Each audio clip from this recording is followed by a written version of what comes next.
They surpass us only in phrases and in cleverness. The first bombardment shows us our mistake, and under it the world as they had taught it to us broke in pieces. While they continued to write and talk, we saw the wounded and dying. While they taught that duty to one's country is the greatest thing, we already knew that death throes are stronger. But for all that, we were no mutineers, no deserters, no cowards. They were very free with all these expressions. We loved our country as much as they. We went courageously into every action. But also we distinguished the false from true. We had suddenly learned to see. And we saw that there was nothing of their world left. We were all at once terribly alone, and alone we must see it through. Before going over to see Kenrick, we pack up his things. He will need them on the way back. In the dressing station, there is great activity. It reeks as ever of carbolic pus and sweat. We are accustomed to a good deal in the billets, but this makes us feel faint. We ask for Kenrick. He lies in a large room and receives us with feeble expressions of joy and helpless agitation. While he was unconscious, someone had stolen his watch. Mueller shakes his head. I always told you that nobody should carry as good a watch as that. Mueller is rather crude and tactless, and otherwise he would hold his tongue, for anybody can see that Kenrick will never come out of this place again. Whether he finds his watch or not will make no difference. At the most, one will only be able to send it to his people. How goes it, Franz? Asks Kropp. Kenrick's head sinks. Not so bad, but I have such a damn pain in my foot. We look at his bed covering. His leg lies under a wire basket. The bed covering arches over it. I kick Mueller on the shin, for he's just about to tell Kenrick what the orderlies told us outside. That Kenrick has lost his foot. The leg is amputated. He looks ghastly, yellow and wan. In his face there are already the strained lines that we all know so well. We've seen them now hundreds of times. They're not so much lines as marks. Under the skin the life no longer pulses. It has already pressed out the boundaries of the body. Death is working through from within. It has already commanded in the eyes. Here lies our comrade, Kenrick, who a little while ago was roasting horseflesh with us and squatting in the shell holes. He it is still, and yet it is not he any longer. His features have become uncertain and faint, like a photographic plate from which two pictures have been taken. Even his voice sounds like ashes. I think of the time when we went away. His mother, a good plump matron, brought him to the station. She wept continually. Her face was bloated and swollen.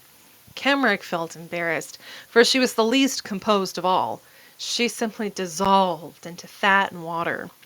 Then she caught sight of me and took hold of my arm again and again and implored me to look after Franz out there. Indeed, he did have a face like a child and such frail bones that after 4 weeks pack-carrying he already had flat feet. But how can a man look after anyone in the field? Now you will soon be going home, says Kropp. You would have had to wait at least 3 or 4 months for your leave. Kenrick nods. I cannot bear to look at his hands. They are like wax. Under the nails is the dirt of the trenches. It shows through blue-black like poison. It strikes me that these nails will continue to grow like fantastic cellar plants long after Kenrick breathes no more. I see the picture before me.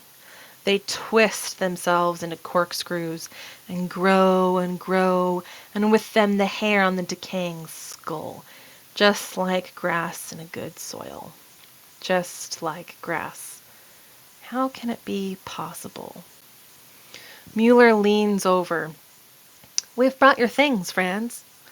Camric sighs with his hands. Put them under the bed. Mueller does so. Camric starts on again about the watch. How can one calm him without making him suspicious? Mueller reappears with a pair of airman's boots. They are fine English boots of soft, yellow leather, which reaches to the knees and lace all the way up. They are things to be coveted. Mueller is delighted at the sight of them. He matches their soles against his own clumsy boots and says, Will you be taking them with you then, Franz? We all three have the same thought. Even if he should get better, he would be able to use only one. They're of no use to him. But as things are now, it is a pity that they should stay here. The orderlies will of course grab them up as soon as he's dead. Won't you leave them with us? Mueller repeats. Camric doesn't want to. They are his most prized possessions. Well, we could exchange, suggests Mueller again. Out here, one can make some use of them.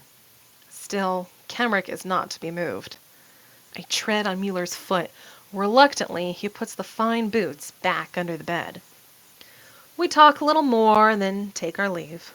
Cheerio, Franz. I promise him to come back in the morning. Mueller talks of doing so too. He's thinking of the lace-up boots and means to be on the spot. Camric groans. He's feverish. We get hold of an orderly outside and ask him to give Camric a dose of morphia.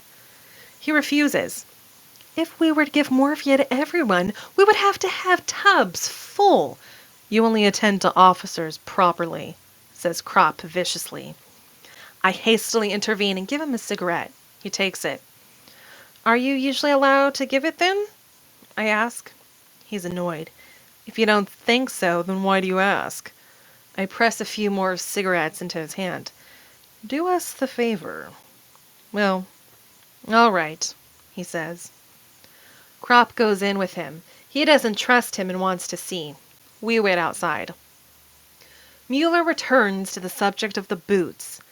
They would fit me perfectly. In these boots, I get blister after blister. Do you think he will last till tomorrow after drill? If he passes out in the night, we know where the boots. Kropp returns. Do you think, he asks. Done for, says Mueller emphatically. We go back to the huts. I think of the letter that I must write tomorrow to Camric's mother. I'm freezing. I could do with a tot of rum. Mueller pulls up some grass and chews it. Suddenly, little Kropp throws his cigarette away, stomps on it savagely, and looking around him with a broken and distracted face, stammers, Damned shit! The damned shit! We walk on for a long time. Kropp has calmed himself. We understand. He saw red. Out there, every man gets like that sometime. What has Cantrek written to you? Mueller asks him. He laughs. We are the Iron Youth. We all three smile bitterly. Kropp rails. He's glad that he can speak. Yes, that's the way they think. These 100,000 Cantreks. Iron Youth. We are none of us more than 20 years old. But young? Youth?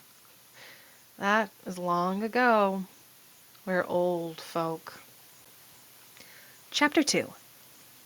Page 19. It is strange to think that at home in the drawer of my writing table there lies the beginning of a play called Saul, and a bundle of poems. Many an evening I have worked over them. We all did something of the kind. But that has become so unreal to me, I cannot comprehend it any more.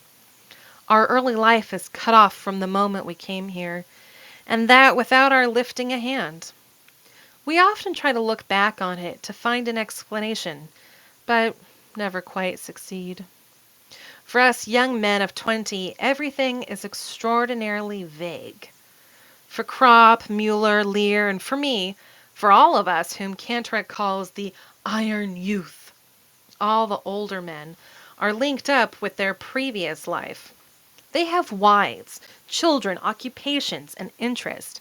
They have a background which is so strong that the war cannot obliterate it. We young men of 20, however, have only our parents and some, perhaps, a girl. That is not much, for at our age the influence of parents is at its weakest, and girls have not yet got a hold over us. Besides this, there was little else. Some enthusiasm, a few hobbies, and our school. Beyond this, our life did not extend, and of this, nothing remains. Cantricks would say that we stood on the threshold of life, and so it would seem we had as yet taken no root. The war swept us away. For the others, the older men, it is but an interruption. They are able to think beyond it. We, however, have been gripped by it and do not know what the end may be. We know only that in some strange and melancholy way we have become a wasteland. All the same, we're not often sad. Though Mueller would be delighted to have Kemrick's boots, he is really quite as sympathetic as another who cannot bear to think of such thing for grief. He merely sees things clearly. Were Kemrick able to make any use of the boots, then Mueller would rather go barefoot over barbed wire than scheme how to get a hold of them. But as it is, the boots are quite inappropriate to Kemrick's circumstances, whereas Mueller can make good use of them. Kemrick will die. It is immaterial who gets them. Why, then, should Mueller not succeed to them? He has more right than a hospital orderly. When Kemrick is dead, it'll be too late. Therefore, Mueller is already on the watch. We have lost all sense of other considerations, because they're artificial. Only the facts are real and important for us, and good boots are scarce. Once it was different. When we went to the district commandant to enlist, we were a class of 20 young men, many of whom proudly shaved for the first time before going to the barracks. We had no definite plans for our future. Our thoughts of a career and occupation were as yet of too unpractical a character to furnish any scheme of life. We were still crammed full of vague ideas which gave to life and to the war also an ideal and almost romantic character. We were trained in the army for 10 weeks, and in this time more profoundly influenced than by 10 years at school. We learned that a bright button is weightier than 4 volumes of Schopenhauer, at first astonished, then embittered, and finally, top of page 22, indifferent. We recognize that what matters is not the mind, but the boot brush.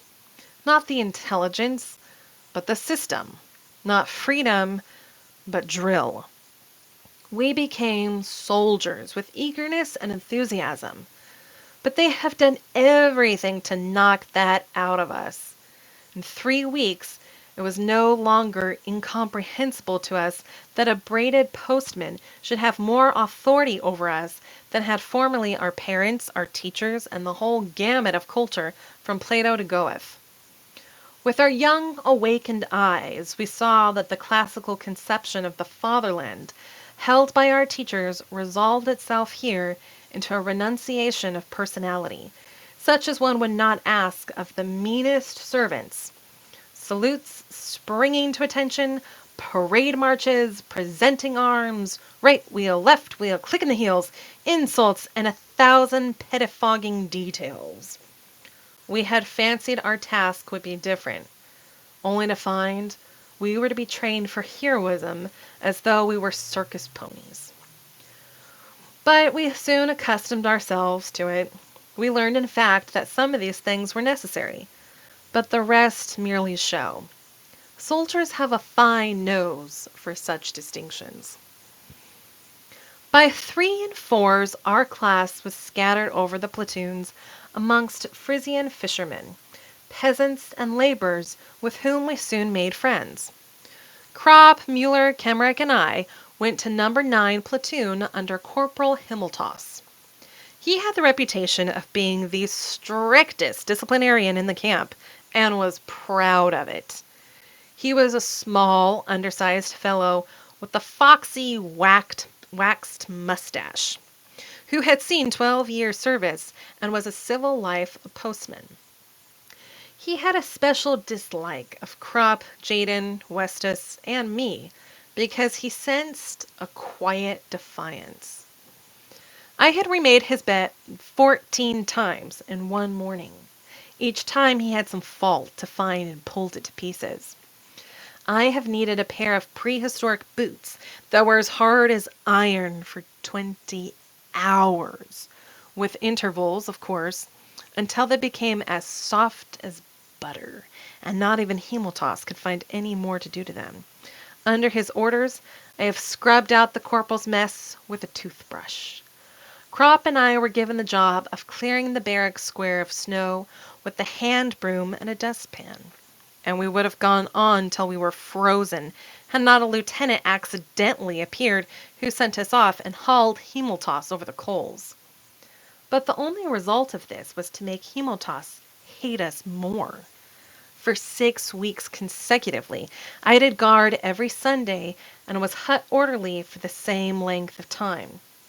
With a full pack and rifle, I have had to practice on wet, soft, newly plowed field the prepare to advance, and the lie down, until I was one lump of mud and finally collapsed. 4 hours later, I had to report to Himmeltoss with my clothes scrubbed clean, my hands chafed and bleeding.